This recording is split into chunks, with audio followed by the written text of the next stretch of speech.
the African savanna, a new creature comes to life.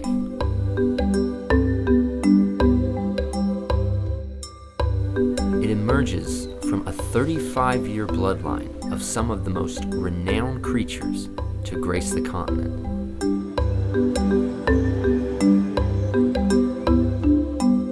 Busch Gardens Tampa Bay has become one of the top travel destinations in the world since its inception in 1959. That's thanks not only to the park's African theme and subtropical Florida setting, but its commitment to coalesce wild rides and wildlife. On May 26, 2011, the park calls together media from around the world to unveil its most extensive high-thrill attraction yet, Cheetah Hunt. 4,429 feet of track weaves over and under 7 acres of the park, sprinting through 3 launches that would make its feline namesake proud. Yet the initial inspiration for Cheetah Hunt arose not from the fastest land animal alive, but from a more unlikely source.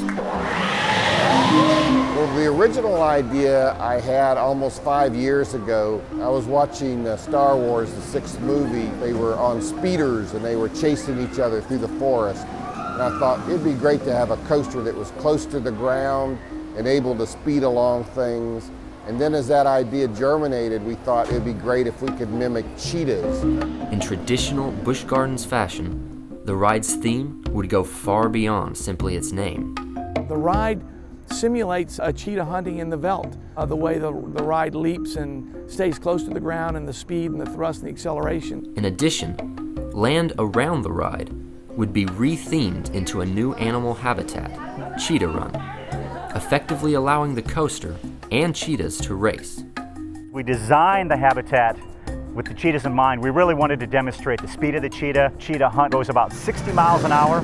Cheetahs can actually run faster. Park executives surveyed land at the crossroads of its Edge of Africa, Egypt, Morocco, and Nairobi themed sections. There was a vacant monorail station, a Clydesdale exhibit, and other reusable space, perfect for Cheetah Hunt. When we were looking to develop this part of the park, we had a monorail building and an area of the park that needed a renovation. This is a unique coaster for us in that it covers 7 acres, so it was very long, impacted a great deal of the park. It had to go under the train ride, over the sky ride, under a guest path, and into the Rhino Rally Canyon. We had to reuse an existing building. Now, Busch Gardens Tampa needed a manufacturer that could accommodate its criteria. We talked to everybody in the industry about this particular coaster, and we thought that Intamin had the technology that we wanted. They had perfected the prototype. Maverick up at Cedar Point was a coaster that we rode, and we liked the feel of that coaster, so we were able to incorporate that into our design. Intamin was new to the Busch Gardens coaster scene, bringing a specialization in innovative technology that could easily accomplish the quick acceleration needed to simulate a cheetah sprint.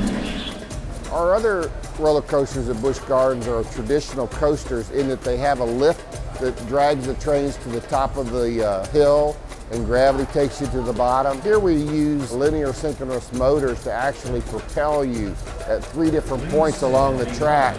And by doing that, you get a sudden burst of speed, and as we say, you go 0 to cheetah in no time. As construction preparation started, online speculation ran rampant as to what exactly Busch Gardens had up their sleeves, and the park took advantage of it, releasing videos hinting at the cheetah theme. Clearly, social media is a new realm for communicating these days, and we were paying close attention to all the social media that was going on and the rumors behind Cheetah Hunt, and we were encouraged to see all the interest. The ride's concept was publicized on October 13th, 2010. And the park's year-round operation allowed guests to watch Cheetah Hunt come together until construction wrapped up the next spring. Then, it was the moment of truth for the men behind the ride.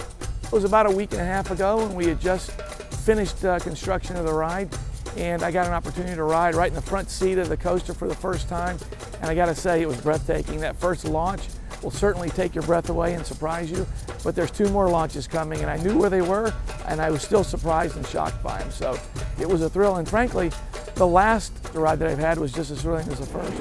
The first time I rode it, it kind of fit with what I had in my mind, but it was still very exciting. The pace was just right, just what I had thought, that you would be accelerated, go through a nice element, accelerate, go to a tower, drop into a pit, go under the train ride, over the sky ride.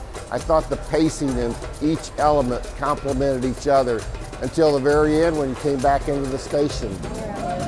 A ride on Cheetah Hunt starts out with the first 40-mile-an-hour launch from the station into a banked turnaround, ending with a dive into the first trench. Once there, the second launch and 60-mile-an-hour speeds blast riders up into a 10-story tower and through 2 curves well above the park's pathways, providing a cinematic view of Busch Gardens before the 13-story plunge.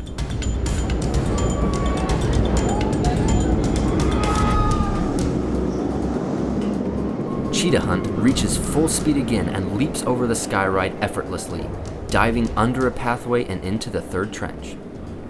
From there, it's up a curving ascent into the coaster's inversion, a flat spin, followed by a quick breather.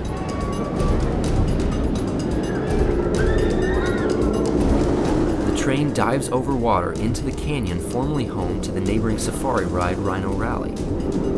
It encounters a magic carpet element, banking from side to side rapidly as rock and water speed past. The final launch renews Cheetah Hunt's speed, catapulting it over a camelback hill for some airtime.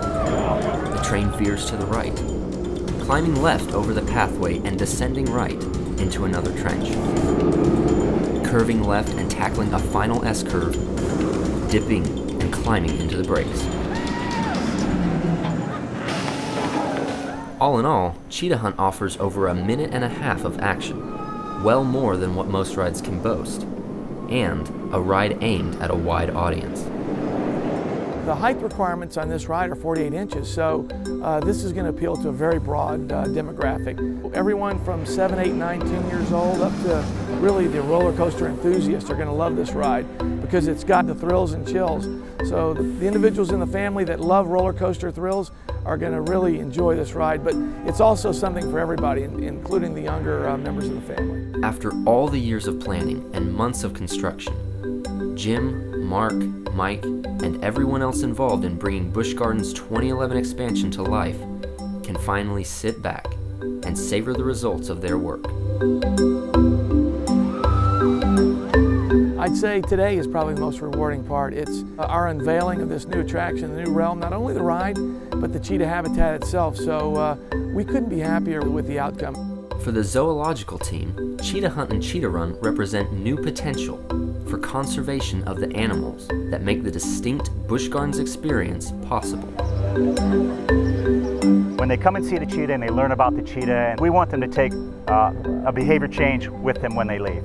And we want to make sure that they understand that the SeaWorld Busch Gardens Conservation Fund is an awesome opportunity to learn about these animals, to learn about their environment and what they can do to help these animals. Obviously, the most rewarding design part of the Cheetah Run habitat was designing it around the animals and making sure that you took the animals' welfare into consideration from the beginning. I think the most rewarding is making it to Media Day and having all the media down from 14 countries and getting the word out there so that our riders, our viewers know if you want to ride the best coaster, you got to come here to ride it.